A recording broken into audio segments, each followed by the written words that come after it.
एक टाइम ऐसा भी आया कि सोचा यार नौकरी कर लेता। गोभी एक इकलौती ऐसी फसल है जिसकी हर महीने वैरायटी बदल जाती है। वो बोले भाई मेरे को खेती करनी है, तो फिर मैंने उनको भिंडी लगवाई, उनको प्रॉफिट हुआ।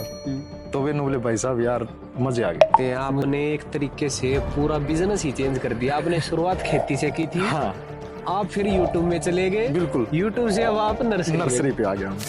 और प्रॉफिट की बात करूं, अगर सब्जी डाउन भी है तो भी आपको जो है कम से कम।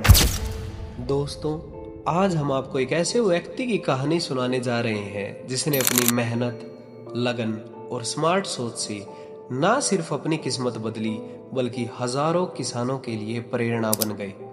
ये कहानी है मिस्टर विजय कुमार की, जिनका सपना था हरियाणा पुलिस में भर्ती होना।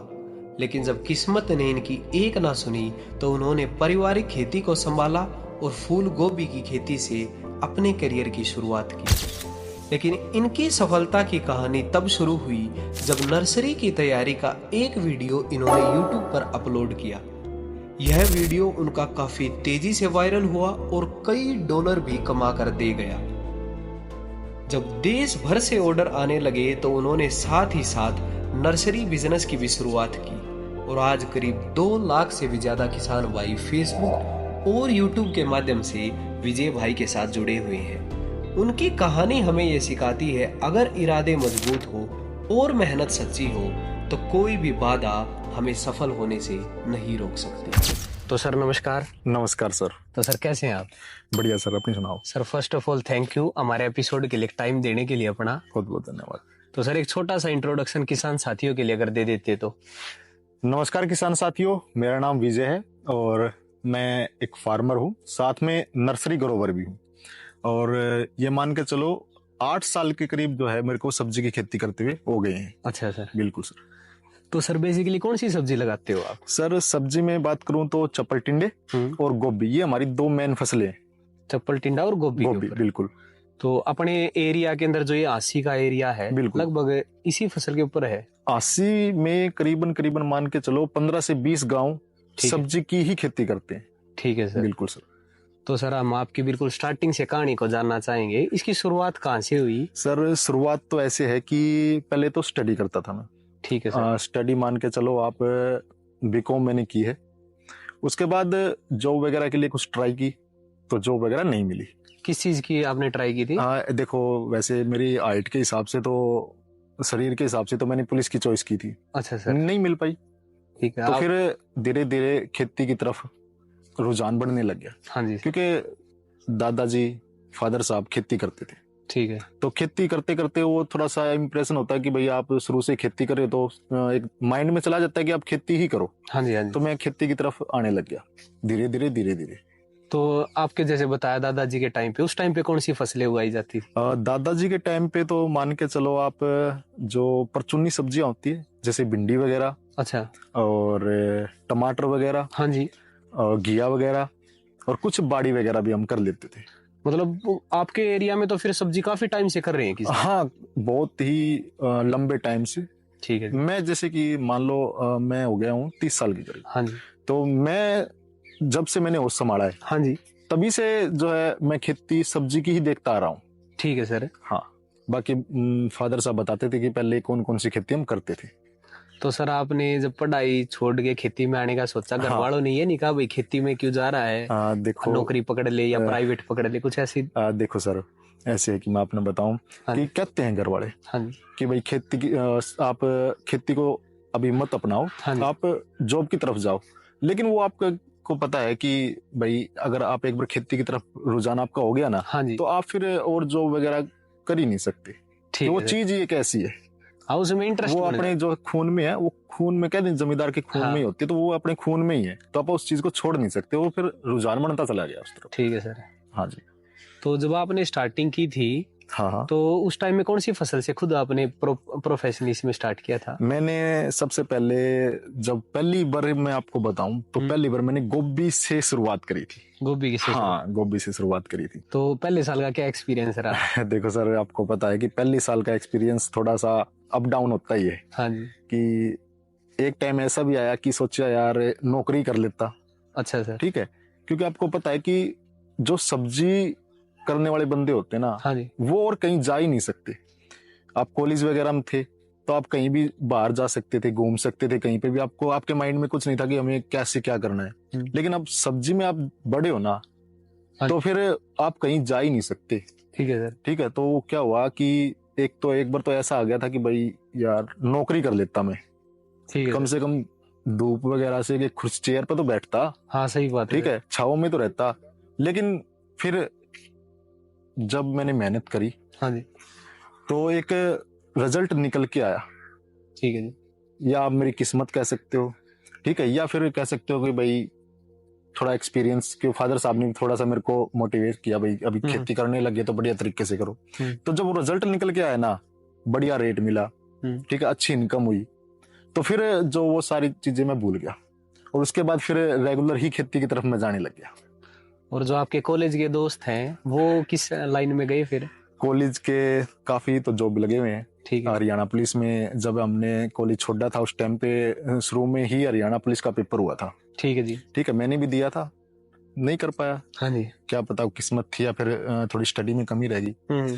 तो उसमें हमारे जो ग्रुप के थे 2-3 बंदे लग गए थे हमारे ग्रुप के।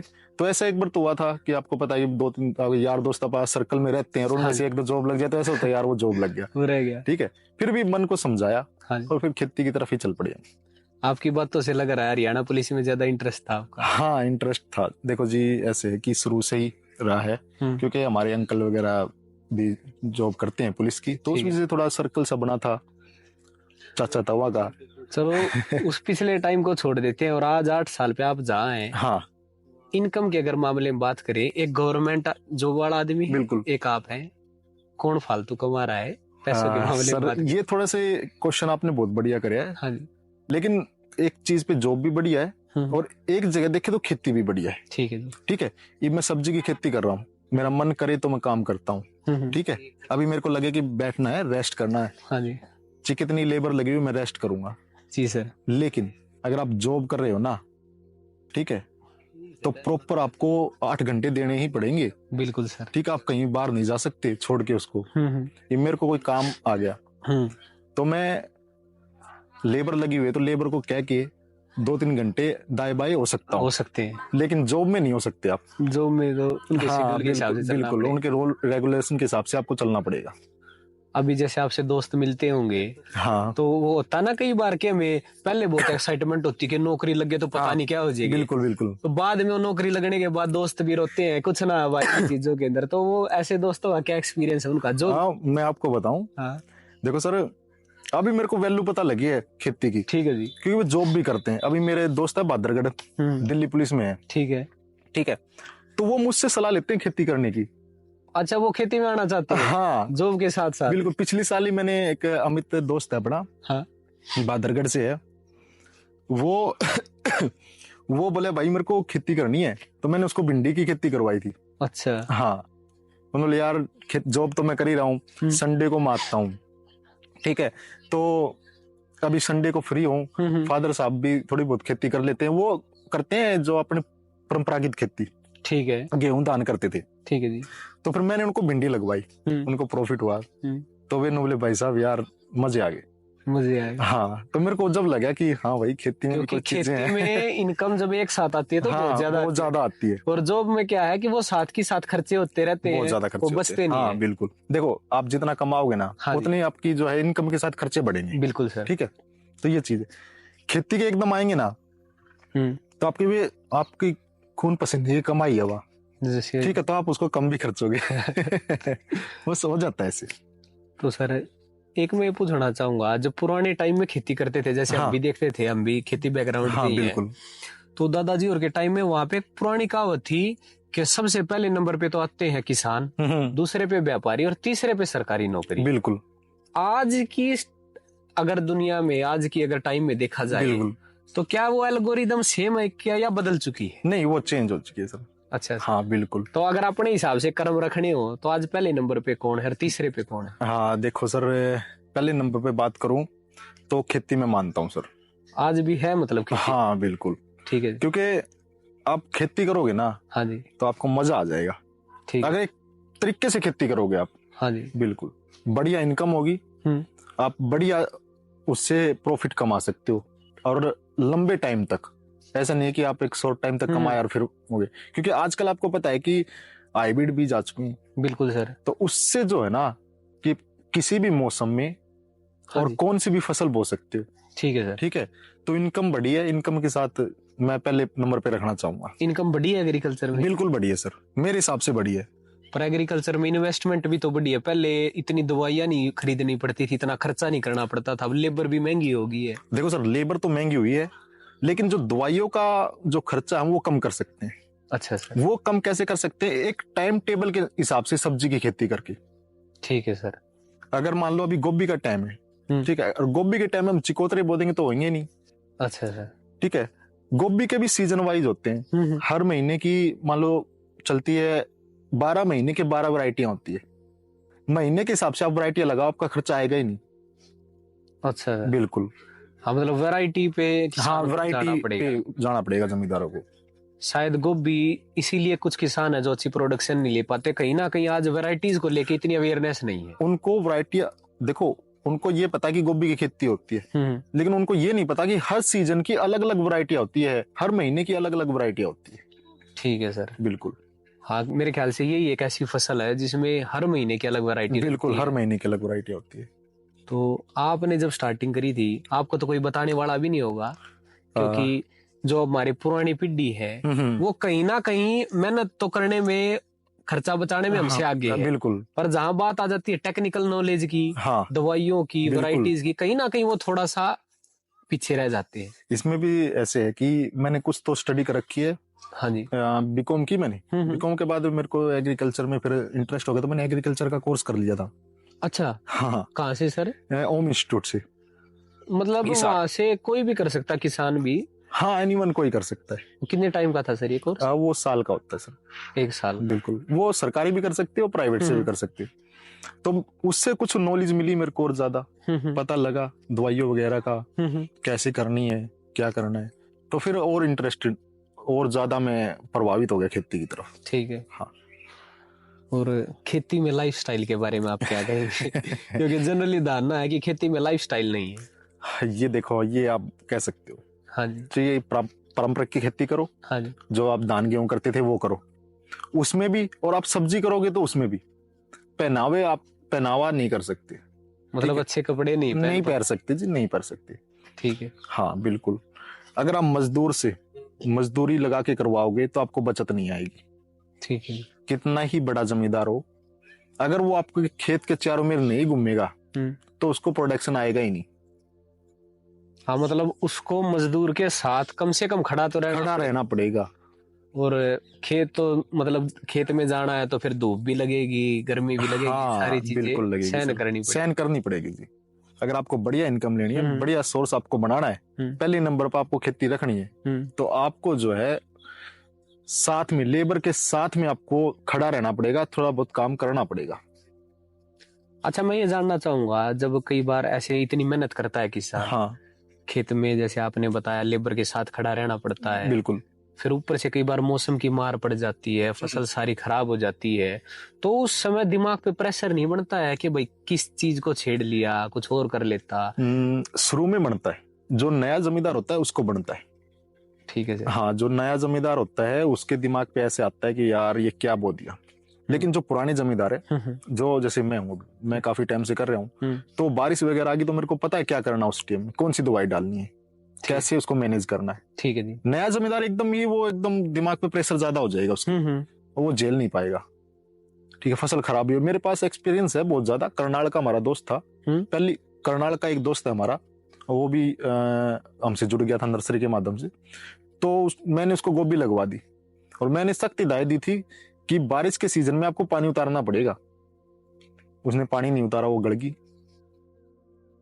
ये सारी चीजें आपने चोट खा के सीखी है? हाँ, मैंने उसको पहले ही बता दिया था कि अगर आपको गोभी की सब्जी करनी है, कॉलीफ्लावर आपको लगाना है अपने खेत में, तो पहले आप साधन क्रिएट करो।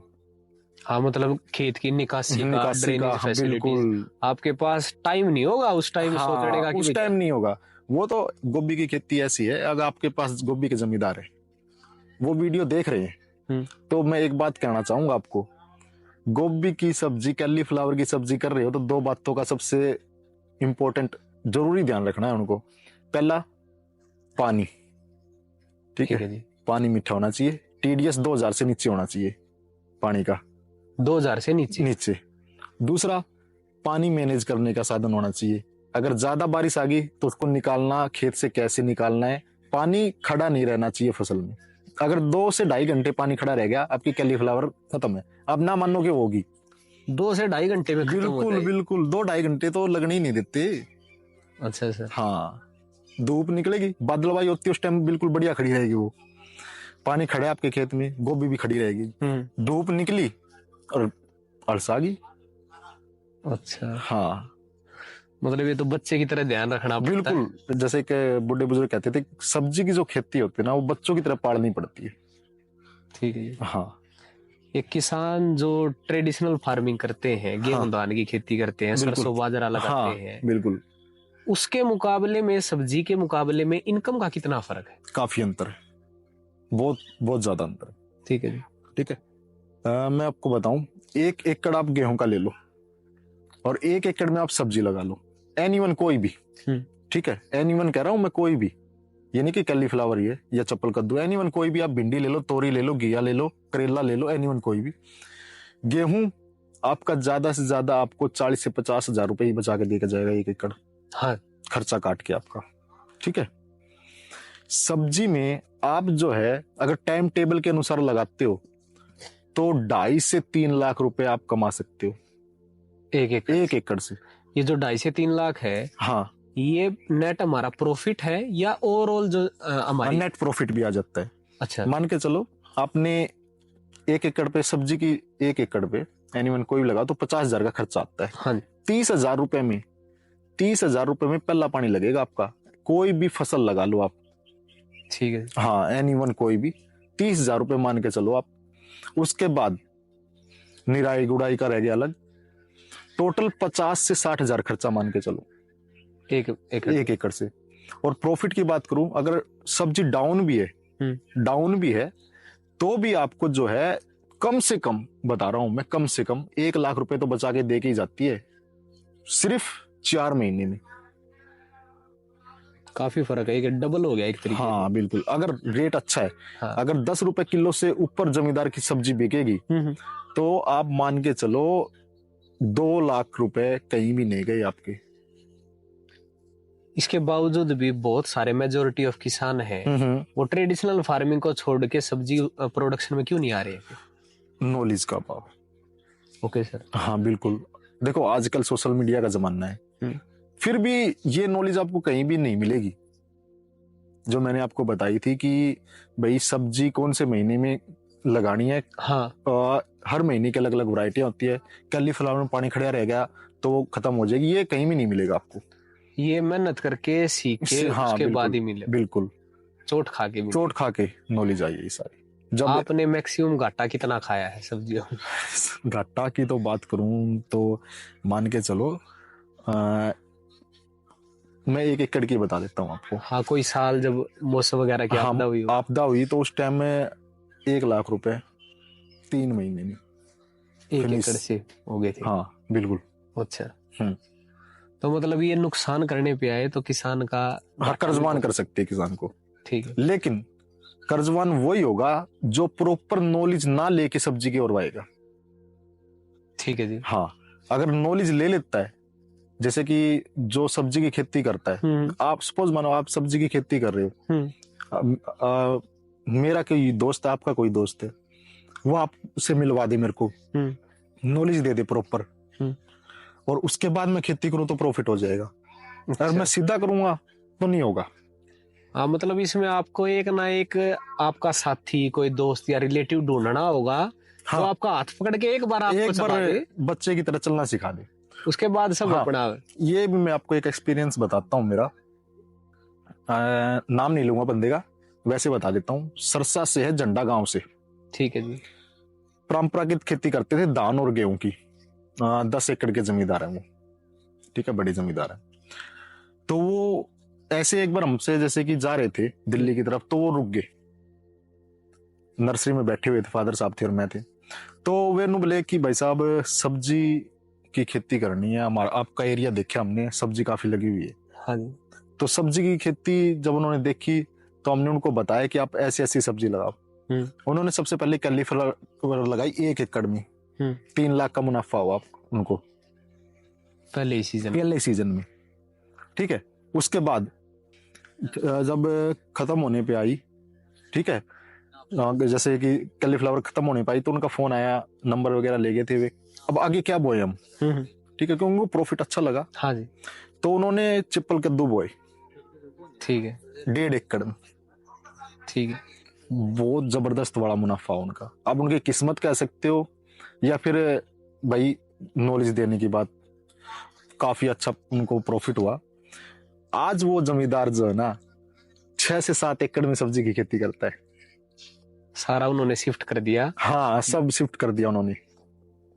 तो इसके लिए जैसे आपने बताया कि गेहूं धान के मुकाबले ज्यादा प्रॉफिट है। हाँ, ज्यादा प्रॉफिट है। धान अक्सर उस मिट्टी के अंदर लगाया जाता है या उस जगह पर कह लें कि जहाँ पर बरसात ज्यादा होती है। हाँ, और आपने गोभी के लिए बताया कि भाई ड्रेनेज फैसिलिटी होनी बहुत जरूरी है। बिल्कुल, बहुत ज्यादा जरूरी है। तो क्या धान वाले किसान भी इसकी स्टार्टिंग कर सकते हैं? मतलब हाँ, कर सकते हैं, कुछ बातों का ध्यान रखना पड़ेगा उनको। कैसे करें ड्रेनेज फैसिलिटी जिसके खेत में नहीं है? क्या जुगाड़ लगा सकते? आप उस मौसम में बोए ना गोभी। अच्छा, ये तो जमींदार को नहीं पता है। जनरली धान लगाया जाता है जुलाई महीने। हाँ, तो किस प्रकार फिर टाइम का सिलेक्शन करें? टाइम का सिलेक्शन ऐसे होता है कि आप अगर आपको गोभी लगानी है, कैलीफ्लावर लगानी है, तो आप लगाओ मार्च अप्रैल में। मार्च अप्रैल में पौध लगा देते। 100 दिन में गोभी खत्म हो जाएगी शुरू होके। ठीक है, बिल्कुल। 100 दिन में गोभी खत्म हो जाएगी और उससे अगली फसल फिर कौन सी ले जमींदार? उसके बाद फिर धान ले लो आप। अच्छा, जमीन को कुछ टाइम तक खाली भी तो छोड़ना होता है ताकि उसकी जो शक्ति वो वापिस आए। उसके बाद धान लगाओ आप। अच्छा, मतलब धान भी हो जाएंगे और गोभी भी हो जाएगी, पर हमें गेहूं छोड़ना हो। हाँ, एक फसल आपको छोड़नी पड़ेगी। ठीक है, ठीक है। अगर आपके एरिया में पानी भर रहा है ना, तो आप धान के साथ गोभी लगा दो। धान के साथ गोभी का कॉम्बिनेशन हो जाएगा। जनरली गेहूं धान का एक ऐसा कॉम्बिनेशन है जिसमें मान के चला जाता है 1 साल में 1 लाख तक का प्रॉफिट ही किसान कर सकता है। तो और अगर धान के साथ गोभी का कॉम्बिनेशन बना दिया जाए तो 1 लाख 1 साल का कितना प्रॉफिट होगा? 1 साल का मान के चलो आप, 1 एकड़ की बात करूं मैं तो 4 लाख के करीब हो जाएगा। मतलब 1 लाख से 4 लाख प्रॉफिट हो गया। हाँ, 4 गुना। हाँ। और इसमें हमें कोई टेक्नोलॉजी की जरूरत पड़ी? नहीं, कोई नहीं। बस आपको पता होना चाहिए कौन से मौसम में कौन सी सब्जी लगेगी। ये तो बहुत ज्यादा बड़ा नंबर बता रहे हो सर आप। बता नहीं रहा हूँ, एक्सपीरियंस कर रहा हूँ। और मैंने जिनको लगवाया ना, हाँ जी, कभी आपको मिलवाऊंगा उनसे। ठीक है। और मतलब ये आप सारा सिस्टम ये ड्रिप वगैरह पे या खुले में खेती की आप बता रहे हैं? वो आपकी चॉइस है। ठीक है जी। हाँ, आप कैसे करते हैं? मैं तो फ्लड विधि द्वारा करता हूँ। नॉर्मल जैसे नॉर्मल पानी, खुला पानी लगता है। लेकिन कंडीशन ये है इसके साथ मीठा पानी होना चाहिए। हाँ, बिल्कुल। आपके खेत में नदी का पानी तो आना ही चाहिए। ठीक है जी। अगर नदी का पानी नहीं आता तो 2000 से नीचे टीडीएस होना चाहिए पानी का। अच्छा, किसान भाइयों को एक बार वाटर टेस्टिंग करवा लेना चाहिए। पानी का टीडीएस चेक करवा लो। अगर 2000 से टीडीएस नीचे पानी मिल गया, हाँ, तो उनके पास मौका 1 लाख से 4 लाख बिल्कुल कमाने का मौका है। ठीक है जी। तो और अगर कोई किसान धान को भी हटा दे, गोभी के साथ दूसरी कौन सी सब्जी का चुनाव कर सकता है? गोभी के साथ आप चप्पल टिंडे लगा सकते हो। चप्पल टिंडा जनरली किस मौसम के अंदर लगाया जाता है? चप्पल टिंडा तो देखो अक्टूबर महीने से लेकर नवंबर महीने तक बिजाई की जाती है इसकी। मतलब जनरली हम वो टाइम जानना चाहेंगे जिसमें किसान को रेट अच्छा मिले मार्केट के अंदर। वो टाइम तो मान के चलो आप, देखो अभी चप्पल टिंडा गेहूं के सीजन में लगता है। ठीक है। और गोभी जो है धान के सीजन में लगती है। ठीक है। तो आप चप्पल टिंडा लगाओ गेहूं के सीजन में, गेहूं की फसल के बरोबर में। ठीक है जी। ठीक है। या गेहूं छोड़ दो, आप चप्पल टिंडे लगाओ। हाँ, गेहूं 1 नवंबर से 15 नवंबर के बीच लगता है। हाँ, चप्पल टिंडा को आप अक्टूबर में भी लगा सकते हैं, नवंबर में भी लगा सकते हो। ठीक है। वैरायटियां तो मैं नहीं बताना चाहूंगा क्योंकि बहुत सारी कंपनियों की बहुत सारी वैरायटियां हैं। ठीक है। ठीक है। वो कभी आप फिर डिस्कस करेंगे उस चीज के बारे में, क्योंकि अगर मैं वैरायटी आपको बताने लग गया ना तो बहुत ज्यादा टाइम वेस्ट हो जाएगा। ठीक है सर। प्रॉपर मैं आपको बता देता हूँ, अक्टूबर महीने से लेकर और नवंबर महीने की 20 तारीख तक आप चप्पल टिंडा लगाओ। ठीक है जी। ठीक है। आपको बहुत ही बढ़िया वो प्रोडक्शन देगा जाएगा। और रेट भी अच्छा मिल जाएगा। एवरेज क्या रेट रहता है? एवरेज रेट रहता है, अगर वो जमींदार के हिसाब किताब से बताऊं मैं तो 10 रुपए किलो से लेके ऊपर 30 रुपए 40 रुपए किलो तक भी चला जाता है। ठीक है सर। हाँ, तो एवरेज मान सकते हैं कि पूरा कंप्लीट आप 18 से 20 रुपए की एवरेज उसको मिल जाती है, आराम से मिल जाती है। प्रोडक्शन कितनी निकल जाती है सर चप्पल टिंडा की? देखो सर, एक चीज और बताना चाहूंगा, जो भी बेल वाली फसलें हैं जी, उनके प्रोडक्शन का कोई अंदाजा ही नहीं होता। ठीक है। आपके खेत में जितनी ताकत है, आप उतनी ताकत उन पेड़ों से ले लोगे। ठीक है सर, ये मेरा खुद का एक्सपीरियंस है। ठीक है सर, मतलब हाँ। आपकी ओवरऑल मिट्टी की हेल्थ कैसी है उसके ऊपर ये सब डिपेंड। बिल्कुल, आप जितना माड़ अपने खेत में डाल लोगे वो पौधा उतना ही आपको वापस दे देगा। ठीक है सर, बिल्कुल। तो वापिस से सर मैं एक बार गोभी के ऊपर आना चाहूंगा। हाँ बिल्कुल। गोभी एक इकलौती ऐसी फसल है जिसकी हर महीने वैरायटी बदल जाती है। बिल्कुल बदल जाती है सर। और इस चीज को लेके ही किसानों में अवेयरनेस काफी कम है। बिल्कुल। जिसके कारण किसान मेहनत पूरी करते हैं लेकिन वैरायटी का गलत चुनाव के कारण वो प्रोडक्शन, वो क्वालिटी नहीं बढ़ पाती। क्वालिटी सर, अगर आप क्वालिटी चेंज नहीं करोगे ना तो या तो आपकी गोभी लाल हो जाएगी या वो फूल ही नहीं देगी। अच्छा सर। हाँ, तो थोड़ा सा वैरायटीज के बारे में गोभी के ऊपर बता देते हैं क्योंकि ये पॉडकास्ट स्पेशल गोभी के ऊपर है। तो मैं आपको बताऊं, गोभी हर सीजन में गोभी लगती है। 12 महीने हैं, 12 महीने के 12 महीने के अलग अलग बीज है। ठीक है जी। प्रॉपर अपने जमींदारों को कब लगानी है? अपने जमींदारों को गोभी स्टार्ट करनी है मार्च से लगानी जी। तीसरे महीने से लेके और 8वें महीने तक अपने को गोभी रखनी है खेत में।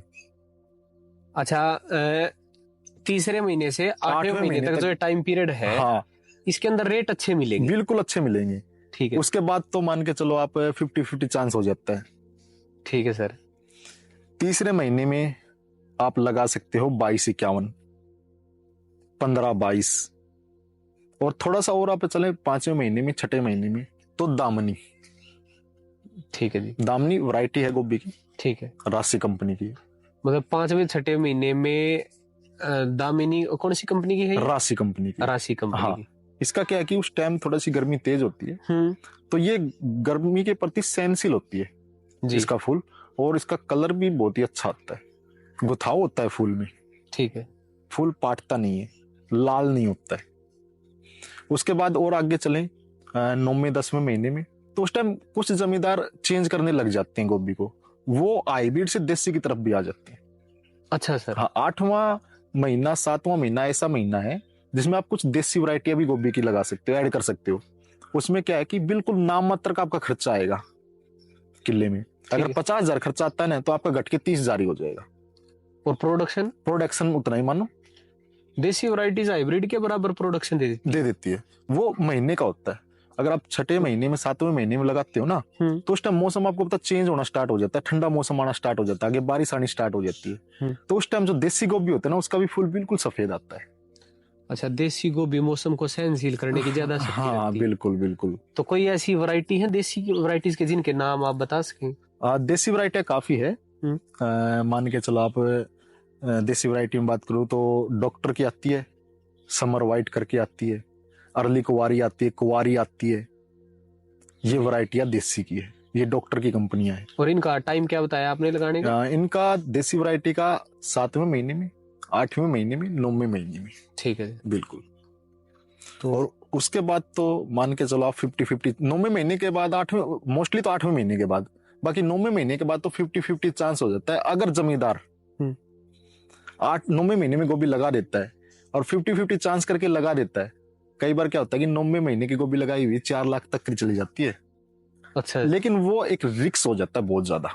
मतलब वही है, एक तरीके का गैम्बलिंग कह सकते हैं। हाँ, वो तो एक कोई गारंटी नहीं होती, लेकिन 6ठे 7वें महीने आप लगाते उसकी गारंटी रहती है प्रोडक्शन की। ठीक है। सबसे बेस्ट, अगर आपका फेवरेट टाइम कौन सा है कि जिसमें आपको लगता है कि भाई हाँ इस टाइम लगाई गोभी? क्योंकि हर फसल में यही चक्कर है, जब किसान ऑफ सीजन में कोई क्रॉप लेके आता है वही रेट उसको देके जाता है। आपके जिम्मेदारों को एक बात बता देता हूँ मैं, अगर आपको गोभी की खेती करनी है, अगर आपके मीठा पानी है तो आप गोभी लगाओ, तीसरे महीने से स्टार्ट कर दो, कोई दिक्कत नहीं आएगी। ठीक है। अगर थोड़ा सा पानी हल्का है और उनको गोभी में ही इंटरेस्ट है, मेरे को तो गोभी की खेती करनी है, तो गोभी लगाओ आप बारिश आने के बाद 7वें महीने में। 1 एकड़ में ना 73-74 खत्ते निकालो आप, जैसे कि गोभी के लिए, चप्पल टिंडे के लिए, भिंडी के लिए, ठीक है, गवार वगैरह के लिए, पत्ता गोभी के लिए, और अपनी आती है ब्रोकली गोभी के लिए। ठीक है जी। ये एक स्टैंडर्ड साइज खत्ते होते हैं। Okay sir. ना ज्यादा पतले होते हैं, ना ज्यादा मोटे होते हैं, क्योंकि जो सब्जी की जड़ें होती है ना, वो एक बिलात तक ही अंदर जाती है। ये आप कभी भी नोटिस कर लेना। जो पौधे को ताकत लेनी होती है ना, वो खत्तों से ताकत लेता है। Okay sir. तो खत्ते ना ज्यादा मोटे हो, अगर ज्यादा मोटे, ज्यादा चौड़े खत्ते आप निकालोगे ना, तो पानी की आपकी समस्या आएगी। और ज्यादा भीड़े खत्ते बना दोगे ना, तो आपकी फसल बारिश वगैरह के सीजन में डूबने का खतरा रहेगा। तो एक स्टैंडर्ड साइज खत्ते निकालो आप, किले में 73-74 खत्ते निकालो। ठीक है जी। वो जो पौधा ताकत लेगा, उस खत्ते से ही ताकत लेगा। हाँ, एक अपनी वैरायटीज का चुनाव करें, और जो आपने स्पेसिंग बताई 73-74 खत्ते, हाँ, इसका ध्यान रखें। इसका ध्यान रखें, अच्छी प्रोडक्शन निकले। बिल्कुल बढ़िया प्रोडक्शन आएगी। ठीक है। और कैलीफ्लावर आप लगाते हो गर्मियों के मौसम में, तो आपको ये बात नोटिस करवानी है अपने जमींदारों को कि खत्ते निकाले पूर्व से पश्चिम। तो सर, इसमें सब्जी लगाते समय जो बेड बनाते हैं, जो हाँ, खत्ते बनाते हैं, बिल्कुल, उसकी डायरेक्शन का भी रोल रहता है? हाँ बिल्कुल रहता है डायरेक्शन का रोल। वो कैसे रहता है सर? जैसे कैलीफ्लावर है, अब कैलीफ्लावर आपको गर्मी में लगानी है ना, गर्मी में लगानी है तो आप लगाओ उत्तर दिशा की तरफ। ठीक है सर। और सर्दियों में लगानी है ना, वो लगाओ दक्षिणी दिशा की तरफ। ठीक है सर। ये अगर सर्दियों में आप दक्षिणी दिशा की तरफ लगाओगे ना, तो धूप पड़ेगी, जमीन जल्दी सूखेगी, पौधा ग्रोथ करेगा। ठीक है सर। और गर्मियों में आप लगाओ उत्तर दिशा की ओर। उस साइड क्या होता है कि सूरज झुका हुआ होता है, तो जो पौधे पे नमी रहेगी ना गर्मियों के मौसम में, तो पौधा जल्दी ग्रोथ करेगा, पौधा पीला नहीं होगा। और बेड बनाने हैं पूर्व से पश्चिम की ओर? बेड, हाँ बिल्कुल, कैलीफ्लावर के बेड आपको बनाने हैं पूर्व से पश्चिम की ओर। मेन बात है, प्रोडक्शन आपको लेना है तो मतलब ये डायरेक्शन का ध्यान रखना बहुत ज्यादा जरूरी है, डायरेक्शन का ध्यान रखना। हाँ, क्योंकि धूप का जो चक्कर है, हाँ बिल्कुल, उसको मद्देनजर रखते हुए। आपको पता है पौधा प्रकाश संश्लेषण करता है, वो धूप से ही करता है। पौधे में जान आएगी, धूप से आएगी। मिट्टी से ताकत ग्रहण करेगा, धूप के माध्यम से ग्रहण करेगा। तो सारा सिस्टम चलेगा धूप से। गर्मियों में अलग सिस्टम से चलेगा, सर्दियों में अलग सिस्टम से चलेगा। ठीक है जी। ठीक है, तो ये चक्कर होता है।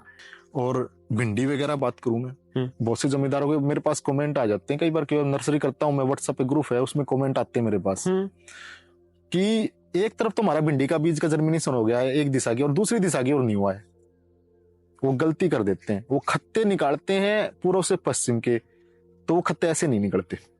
अच्छा। भिंडी, पत्ता गोभी, गवार, घिया तोरी, इन सभी के खत्ते निकलेंगे उत्तर से दक्षिण की तरफ। अच्छा, मतलब ये छोटा सा डिफरेंस है केवल डायरेक्शन का। उससे आपको प्रोडक्शन पे भी फर्क पड़ेगा। हाँ। और वैरायटी पे भी फर्क पड़ जाएगा। हाँ। और अगर वैरायटी नहीं बनेगी तो ऑटोमेटिकली भाव पे तो पड़ेगा ही फर्क, आपको पता है। मतलब खेती शुरू करने से पहले ही अगर गलती होगी, हाँ, तो आप वो पीक पोटेंशियल टच ही नहीं कर पाओगे। जो आपको जो एक लेवल बनाना वो नहीं बन पाएगा। फिर वो सोचेगा, अगर आप नए जमींदार हो और फर्स्ट टाइम ही आपने गलती करके, वो आपको नहीं पता गलती, वो पुराना जमींदार वो तो बाहर जाएगा इस चीज को कि ये गलती है। कई बार क्या होता है कि आपसे जमींदार बताते भी नहीं है, बातें नहीं बताते सर, ये मैंने नोट किया है, क्योंकि कंपटीशन का जमाना आपको पता है। हाँ, तो नहीं बताते। नया जमींदार, पुराना जमींदार सोचेगा यार इसने गलती करा, किसका प्रोडक्शन है, अगली बार ये करेगा ही नहीं सब्जी। बल्कि आपकी बात से मेरे को याद आया, ये जो पॉडकास्ट है इसके पीछे की कहानी भी थी। जैसे हमारे एक चाचा जी हैं, उन्होंने कहा कि बेटा कॉलीफ्लावर के ऊपर एक पॉडकास्ट करो। बिल्कुल। मैंने कहा हाँ ठीक है, वो तो मैं करूंगा, आपने बुलाया तो। बट फलाना गांव में एक अच्छा फार्मर है हमारे वहाँ पे, बिल्कुल, क्या आप उनसे क्यों नहीं सीखते डायरेक्ट जाके? तब मेरे को पता चला कि किसान भी सारे एक दूसरे की मदद नहीं करते। बिल्कुल नहीं करते जी। कुछ नॉलेज भी नहीं देते हैं, खेत में जाओ तो टाइम नहीं देते। बिल्कुल। तो ये राजनीति भी चलती है गाँव के अंदर। गाँव में की हर जगह चलती है। ठीक है जी। हर जमींदार, चाहे वो आपका पारंपरिक जमींदार है जो गेहूं धान करता है, उसमें भी चलती है, सब्जी करता है, सब्जी में भी चलती है। ठीक है। लेकिन मेरा ये सोच है, सब आप आपके बाग की खाते हैं भाई साहब। हाँ। आप अपने बाग की खाओगे। आप मेरे बराबर में गोभी की खेती कर रखी है आपने, आप अपने बाग की निकाल के लेके जाओगे, मैं मेरी बाग की निकाल के लेके जाऊंगा। हाँ तो सर, ये बिल्कुल सिस्टम सही है, होता सब कुछ देना ऊपर वाले ऊपर ने। वाले ने देना है। अगर आप इस चीज से किसी की मदद करोगे क्या, तो आपका कोई और दूसरा फील्ड में अच्छा परफॉर्म हो जाए। बिल्कुल परफॉर्म हो जाएगा। कहीं ना कहीं आज के टाइम में आप किसी की मदद करते हो ना, तो भगवान ज्यादा देता है। मैंने ये खुद करके देख रखा है। हाँ मतलब आपका इसी चीज के ऊपर मैं आना चाहूंगा। आप खेती करते थे, हाँ। प्रोडक्शन अच्छे से करना सीख गए थे, बिल्कुल। नर्सरी में आने का कैसे मन किया। नर्सरी में देखो सर, खेती में करता था जी सर। खेती करते करते डिमांड आने लगी हमारे जमींदार साथियों की कि आप हमें बढ़िया क्वालिटी की चीजें दो, बीज वगैरह, पौध वगैरह। तो मैंने सबसे पहले नर्सरी स्टार्ट करी। छोटा सा चैनल चलाता हूं मैं भी आपकी तरह। ठीक है सर। वो एक बस ऐसे कि किसानों को जानकारी मिल सके। तो फिर उसके ऊपर डिमांड आने लगी वगैरह, वीडियो वगैरह तो मैं डालता था। उसे डिमांड आने लगी कि हमें बढ़िया क्वालिटी की, हमें पौध वगैरह, बीज वगैरह दो, और साथ में ये भी बताओ कि हमें कैसे लगानी है। अच्छा, जो आप वीडियो बताई, हाँ। आपने वीडियो बनानी ऐसे इंटरेस्ट था, स्टार्ट की थी, या उसके पीछे कोई पर्पस था प्रॉपर। इसके बारे में मेरे को कोई जानकारी नहीं थी जी। 1% भी। खेती की जानकारी पूरी थी, लेकिन वीडियो वगैरह की कोई जानकारी नहीं थी। देखो, क्योंकि मैं तो जमीन से जुड़ा हुआ आदमी हूँ, कोई ज्यादा इंटरेस्ट करता नहीं। लेकिन हम वैसे ग्रुप हो जाता है, आपको पता, गाँव में ग्रुप होता है बच्चों का, टोली होती है। तो बैठे थे शाम को ऐसे साथ में इकट्ठे हो गए थे। तो एक हमारे यार मित्र है, वो वैसे है तो जमींदार, लेकिन खेती से हटके वो एक होम्योपैथिक डॉक्टर है, साथ में खेती करता है। फादर साहब की हेल्प कर देता है संडे को। तो उसने बोला, यार तू खेती करे, तय जमींदारों को जानकारी भी दे साथ में। हाँ।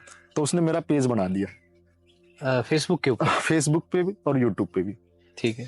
तो डाल ली कुछ वीडियो, नहीं बनी बात, व्यूज वगैरह नहीं आए, मैंने छोड़ दिया।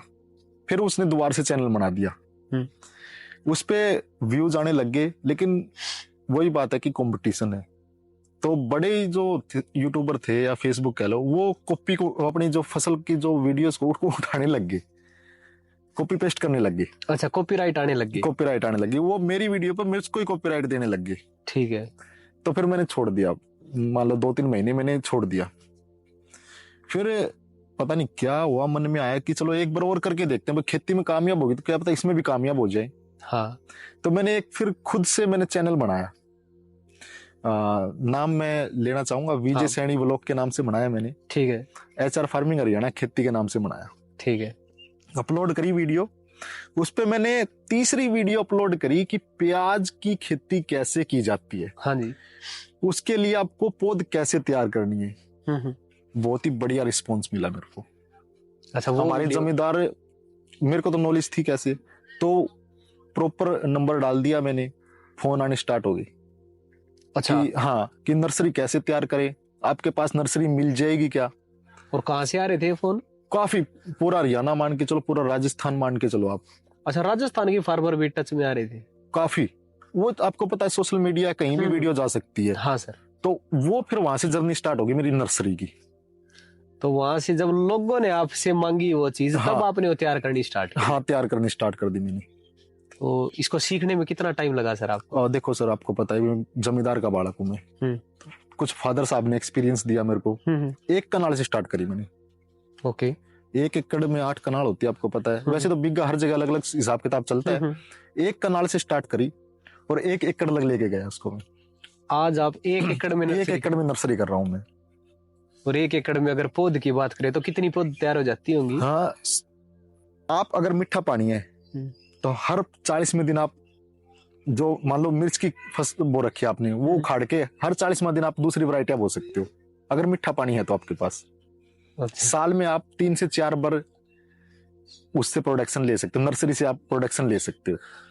और इतनी डिमांड आ रही है आपके पास कि आप 1 एकड़ की नर्सरी लोग आपसे ले रहे हैं। हाँ, बिल्कुल डिमांड आ रही है। वो क्या था कि साथ में मैं क्या करता हूँ कि पौध देता हूँ ना, तो आपको पता है नॉलेज का अभाव है, तो मैं सारी जानकारी देता हूँ उनको। अच्छा, जिस सब्जी की आप पौध दे रहे हैं, हाँ, उसकी पूरी जानकारी देता हूँ मैं। और वैरायटी तो आप पहले ही अच्छे से तैयार करते हैं। वैरायटी मैं खुद तैयार करता हूँ। सीजन अगर के कोई साथ। तैयार मेरे पास से नहीं करवाता, किसी का फोन आ जाता है तो उसको हम्म। प्रॉपर बता देता हूँ कि इस टाइम पे आप ये वाली वैरायटियां डालो, तो वो फिर से जुड़ जाता है मेरे से। तो ये कह सकते हैं आपने एक तरीके से पूरा बिजनेस ही चेंज कर दिया। आपने शुरुआत खेती से की थी, हाँ आप फिर यूट्यूब में चले गए, बिल्कुल, यूट्यूब से अब आप नर्सरी नर्सरी पे आ गया मैं। अब आप आज के दिन तीनों चीजें कर रहे हैं या खेती भी कर रहे हैं? तीनों चीजें मैं कर रहा हूँ। आज आप तीनों चीजें कर हाँ रहे हैं और तीनों चीजों से प्रॉफिट इनकम आनी स्टार्ट हो हाँ रही है। बिल्कुल। कई बार क्या, अब आप मान के चलो कैलीफ्लावर है, 3 महीने की खेती है, ठीक है, उसके बाद 2-3 महीने जमीन को रेस्ट चाहिए। हाँ आपको पता जमीन सूखेगी नहीं तो प्रोडक्शन नहीं देगी वो। बिल्कुल सर। तो उस महीने में खाली रहता था, तो डिमांड भी आनी स्टार्ट हो गई। तो फिर नर्सरी वाला जब स्टार्ट किया ना, तो काफी डिमांड आनी स्टार्ट हो गई। थोड़ी सी लेवल से करते करते करते करते वो 1 एकड़ तक पहुंच गया मैं। तो बढ़िया। देखो इनकम तो आज के टाइम आपको पता है कि पैसे वगैरह पत्ता भी नहीं हिलता। तो वही चक्कर है कि अगर पैसे आने स्टार्ट हो गए, इनकम बन गई, फिर जमींदारों का प्यार मिलना स्टार्ट हो गया। फोन करते थे, भाई साहब मेरे को ये जानकारी चाहिए, हाँ आप कैसे मेरे को करवाओगे? तो मैं बताने लग गया कि आप अगर आपको भिंडी लगानी है तो आप इस दिशा में खत्ते निकालो, उस दिशा में आप बीज की चुबाई करो। गोभी लगानी है तो आप इस दिशा में करो, दिशा भी मैटर करती है। तो उनको जब प्रोडक्शन मिला ना, तो फिर वे और जमींदारों तक फैलती चली गई कि भाई साहब बढ़िया जानकारी देते हैं, बढ़िया पौध देते हैं। तो उस हिसाब से फिर नर्सरी बढ़ती चली गई और हमारे जमींदारों का प्यार भी बढ़ता चला गया। नहीं सर, बहुत बहुत कांग्रेचुलेशन, आज आप अच्छा कर रहे हैं। क्योंकि खेती में हम जनरली देखते हैं एक हर टाइप के सोशल मीडिया के ऊपर भी एक धारणा फैली हुई कि खेती तो घाटे का सौदा है। नहीं, बिल्कुल भी नहीं। कि भाई जनरली माँ बाप अपने बच्चों को खेती में भेजना भी नहीं चाहते हैं। हकीकत में एक सरकारी नौकरी वाला, जैसे आपने अपने फ्रेंड का ही एग्जांपल दिया, हाँ, वो शायद खेती की शुरुआत इसलिए कर रहे हैं क्योंकि खर्चे नहीं चल रहे। सरकारी नौकरी की नहीं है सर, उससे हटके भी बहुत से सरकारी नौकरी वाले पूछते हैं कि खेती कैसे करनी है। बहुत सारे आते हैं ऐसे मेरे पास। शायद यही कारण है ना कि केवल जॉब से आज के जमाने में काम नहीं चलेगा। नहीं चलेगा। बेशक आप जॉब भी करते हो, फिर भी आपको खेती ही या कोई और अदर प्रोफेशन में जाना पड़ेगा। बिल्कुल ठीक है सर। और मैं खेती को मानता हूँ सबसे बढ़िया। आपका शरीर भी बढ़िया रहेगा, हाँ जी, माइंड भी आपका फ्रेश रहेगा और प्रॉफिट भी होगा आपको। अब तो आप लोग काफी लोगों के साथ कांटेक्ट में रहते हैं, तो टाइम ही नहीं लगता होगा। हमने देखा आपकी शॉप भी है बिल्कुल एंट्री के गेट के ऊपर ही। हाँ, वो भी एक सिस्टम था। आपको पता है कि घिया तोरी की पौधे मोस्टली जमींदार जो है तैयार नहीं करते। बहुत सारी जगह पर ऐसे कि तैयार होने लगी, लेकिन उसमें भी दिक्कत आती है। आप प्रो ट्रे में पौध तैयार करते हो ना कोकोपीट में, उसकी जड़ चलने में टाइम लगता है। आप बेमौसम की उनको उगा तो सकते हो, लेकिन जब खेत में ट्रांसप्लांट करोगे ना तो उनमें दिक्कत आएगी शारू बढ़ने में। क्योंकि जब आप कोकोपीट से मिट्टी में पौधे को लगाओगे ना, तो कोकोपीट में तो फुल्ली जड़ रहेगी। हाँ सर। लेकिन मिट्टी हार्ड होती है तो वो एक्सेप्ट नहीं करेगी, वो जड़े, वो पौधा एक्सेप्ट नहीं करेगा मिट्टी को जल्दी सी। अच्छा। हाँ, तो आप मिट्टी में पौधे तैयार करते? तो फिर क्या किया मैंने कि डिमांड आने लगी तो मैंने उनको मौसम वाइज जो है बीज देने स्टार्ट कर दिए। Okay sir. हाँ, कि आप इस टाइम पे ये बीज लगाओ, इनका जर्मिनेशन बढ़िया आएगा। उसके लिए आपको लाइसेंस वगैरह बनवाना पड़ा होगा? हाँ, उसके लिए लाइसेंस वगैरह, स्टडी तो मैंने करी रखी थी। अच्छा। तो जैसे डिप्लोमा किया था होम इंस्टीट्यूट से, तो उससे फिर मैंने जो है लाइसेंस बनवा लिए सीड वगैरह की, दवाइयों वगैरह की। तो अब आप अपने प्लेटफॉर्म से सीड भी सेल करते हैं? सीड भी सेल करता हूं। बिल्कुल बिल्कुल बिल्कुल। और साथ में नॉलेज तो आपको पता ही देता ही हूँ मैं। और शायद जो यूट्यूब आपने ऐसे अनजाने में स्टार्ट किया था, कहीं ना कहीं वही आपकी मार्केटिंग स्ट्रेटेजी बनी। बिल्कुल बिल्कुल बिल्कुल। लगभग मोस्टली मान के चलो आप 50% कवर करता हूँ मेरे यूट्यूब और फेसबुक से, और 50% आप वर्गे भाइयों के साथ। क्योंकि आपको पता है अगर बढ़िया क्वालिटी दूंगा तो आप अगले बंदे को बताओगे, एक चैन बनती चली जाती है। हाँ, वो वर्ड ऑफ माउथ है। हाँ बिल्कुल। और एक बार जो किसान जुड़ गया, जिसको अच्छे रिजल्ट मिल गया, तो फिर किसान तो उसको इतना भरोसा कर लेता है कि कहीं से लेना ही नहीं लेगा ही नहीं। तो वो आपने वैल्यू क्रिएट की है। शायद जो आपकी मेहनत थी, जो आपने सीखा, वो आप आज दूसरे किसानों तक भी पहुंचा रहे हैं और काफी लोगों की मदद कर रहे हैं। बिल्कुल बिल्कुल। काफी जमींदारों को बहुत फायदा हुआ है। हाँ, शायद ये गलती किसान करते हैं। किसानों को केवल ये नहीं सोचना चाहिए कि भाई आप केवल प्रोडक्शन करें, खेती करें। हाँ, आप उसकी मार्केटिंग पे भी ध्यान दें। बिल्कुल। अभी बहुत सारे जमींदारों को नहीं पता, अभी कंपनियां आनी स्टार्ट हो गई है। कंपनियां कैसी कि मान के चलो बड़े बड़े शहरों में मॉल खोल दिए गए हैं सब्जियों के, तो वो कंपनियां जमींदार से डायरेक्ट खरीदती है, ठीक है जी, और उन मोहल्लों में बेचती है। तो बीच में आड़ती वगैरह का चक्कर भी खत्म हो गया है, अभी होना स्टार्ट हो गया, धीरे धीरे चल रहा है ये। मीन्स फ्यूचर है ब्राइट अभी भी एग्रीकल्चर का। बिल्कुल बहुत बढ़िया है। अभी क्या की वे फ्रेश सब्जी लेंगे, आपके खेत से उठा के लेके जाएंगे रेगुलर। अगर आपको मार्केट में डाउन है तो मार्केट रेट से 1-2 रुपए किलो ऊपर ही उठा के लेके जाते हैं वो। सही बात है। तो अभी भी काफी क्रेज है, क्योंकि सर जनरली हम देख रहे हैं बहुत सारे किसान एक तो जो अपने बच्चों को है जॉब लाइन में भेज रहे हैं, कुछ लोग अपने बच्चों को जमीन बेच के फॉरेन में भी भेज रहे हैं। बिल्कुल। तो आने वाले टाइम में फार्मिंग का कल्चर हमेशा बढ़ेगा और इसमें एक अच्छा स्कोप है। फार्मिंग एक ऐसी चीज है सर, जो अगर होगी ना उतना ही बढ़िया है। अच्छा, अभी जमीन घटती जाने लग रही है, एक टाइम ऐसा आएगा जमींदार जो है ना जॉब वाले बंदे से बहुत ज्यादा कमाएगा।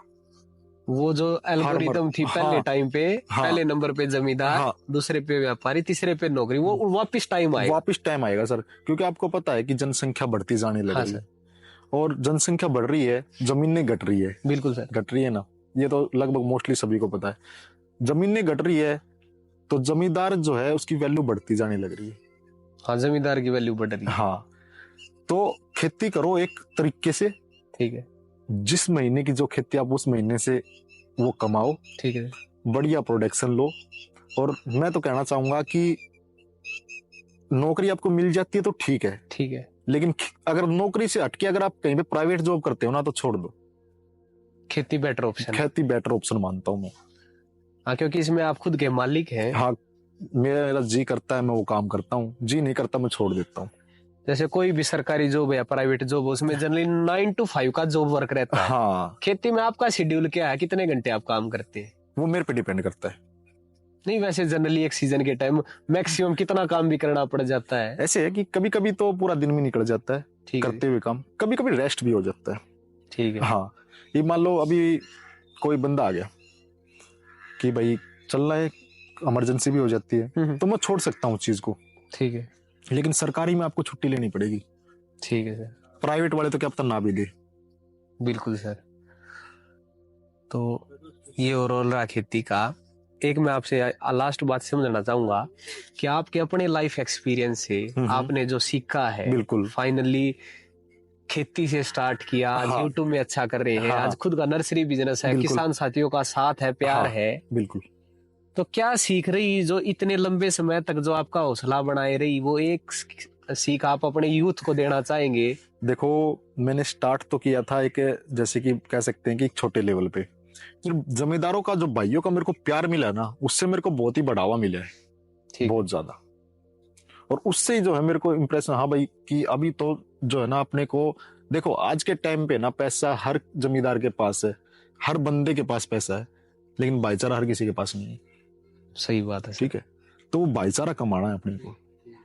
बहुत बड़ी बात कह दी सर आपने ये। तो भाईचारा कमाएंगे ना समाज में, और साथ में खेती करेंगे ना, वो बंदा कामयाब है। हाँ, मतलब ये अकेला वो प्रोफेशन है जिसमें मतलब ही बन के काम नहीं चलेगा, क्योंकि आप उन्हीं लोगों से कमा रहे हो जो आपके साथ जुड़े हुए हैं।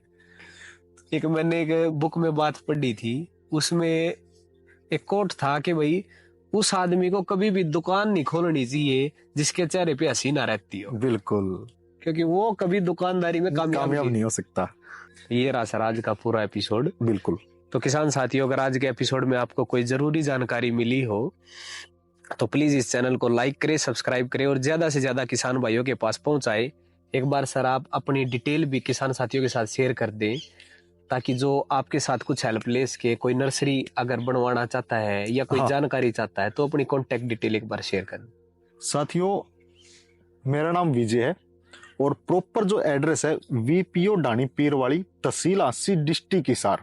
और नर्सरी की बात करूं तो अपनी जो नर्सरी है विजय नर्सरी फार्म, मेन रोड के ऊपर है, NH10 के ऊपर। और बाकी तो भाई साहब हमारे हैं ही, इनसे आप पूछ सकते हैं, पूरी डिटेल आपको दे देंगे। ठीक है किसान साथियों, धन्यवाद। नमस्कार किसान।